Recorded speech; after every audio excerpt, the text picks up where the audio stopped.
جسے رات کی تاریکیوں میں بیت اللہ کا غلاف پکڑ کر بارگاہ خداوندی سے اللہ کا آخری رسول مانگتے، اس کا پتلا جلایا جائے اور بازاروں میں اس کی توہین کی جائے، ہم زندہ ہوں، ہم جوان ہوں، اور ہماری زندگی میں، ہماری جوانی میں، ہماری زندگی کے لمحات میں، ہماری جماعت کے وجود کے بعد اے رب یہ ہمیں تباہ کر دے، پروردگار یہ ہماری جوانی غرق کر دے، یہ ہمیں جرأت دے، توفیق دے، ربا ہمیں ہمت دے، تیرے پیغمبر کے صحابہ کے دشمنوں کو، پیغمبر کی جماعت کے توہین کرنے والوں کو ہم کافر و کردار تک پہنچا ڈالیں۔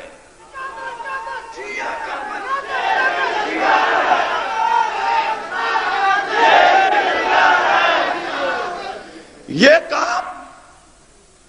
یہ گناہ، یہ جرم اگر انڈیا میں ہوتا پھر بھی ہمارے لیے تھا، یہ جرم امریکہ افریقہ میں ہوتا تب بھی ہم پہ لازم تھا کہ ہم گھر کے دروازے توڑ کر صدائے احتجاج بلند کرتے ہوئے روڈوں پر چلے آتے۔ ہم اس وقت تک چین سے نہ بیٹھتے جب تک دیار غیر کے اس غیر مسلم، اس اسلام دشمن اور صحابہ کے گستاخ کو سزا نہ ملتی۔ یہ جرم ہمارے شہر، ہماری زندگی میں، ہماری گلیوں میں، ہماری سڑکوں پر، ہمارے روڈوں پر